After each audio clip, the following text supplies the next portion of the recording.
Word dialing was much more used 10, 15 years ago when people actually still used modems. I don't think it's a feasible attack vector anymore, but for the exam, know about it. It's when an attacker uses a modem looking for an answering modem carrier tone. The penetration tester or the attacker then tries to access the answering system. What an attacker might use today, or a penetration tester, would be ward driving. Or, in actuality, it's more ward walking. Ward driving is going around looking for wireless access points that we then try to access. If you're actually ward driving, you're just looking for any old random access point. Whereas if we have a specific target in mind, since the range for wireless is so small, you need to be pretty close. And in many organizations, the wireless is one of our weak points, because they don't really need to do a lot to sniff our traffic. All the traffic is sent through the air. And if not configured right, or if configured weakly, it's an easy way onto our network.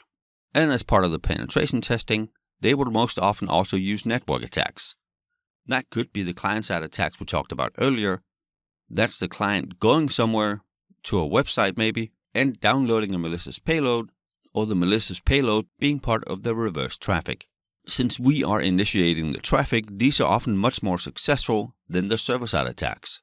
And the server-side attacks were the ones where the attacker is attacking us. They come to us. In many cases, our firewalls and our defense in depth would stop the attacks.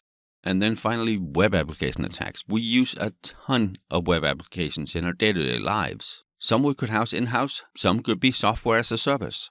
And as with everything else, we have that same strong security posture on all our applications, on all our devices, on all our access control. So before we implement any web application solution, we go through the due diligence and the due care to make sure it meets the security posture we need. And just like gray hat or black hat hackers, penetration testers use a variety of tools. Some of these are published and some are their own creations. If you at any point try to test these out, be very, very careful. In no way use them outside of your own network. And if you do it on your work network, have very clear written permission to do so. Have a clearly defined scope of what you're allowed to do. I took a class on ethical hacking maybe 7-8 years ago. The instructor at the time told us pretty much that. Do not hack anything on the outside. He showed us a map of all the attacks happening right now. And within 24 hours, someone did what they're not supposed to do. So you can zoom in on that map with the actual hacks. And even back then it was pretty granular. You could tell that attack came from that school. Obviously the guy screwed up who did it. But real quick, like the school also shut off the internet, just in case we did it again. Because it is illegal. Below here you see some of the links for some of the common hacking tools that are used. And as mentioned, you can do a ton of damage just with canned stuff. But in many cases, the really, really dangerous attacks, the ones that do the most damage, those attackers build their own. And again, the warning, do not use these on the outside. Maybe build a couple of VM clients on your own PC and make sure you only use private IP addresses.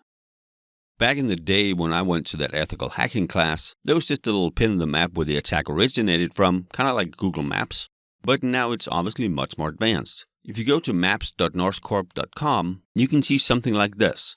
These are all the attacks happening right now. And these are obviously only the ones that are detected. You can see the attacking country, where it's originating from, and you can see what they are attacking and which types of attacks they're using. You can run it for a little bit. Since the page updates all the time, it can take a little bit to load, but it is kind of mesmerizing looking at. So welcome to IT Security, where you will always have enough to do.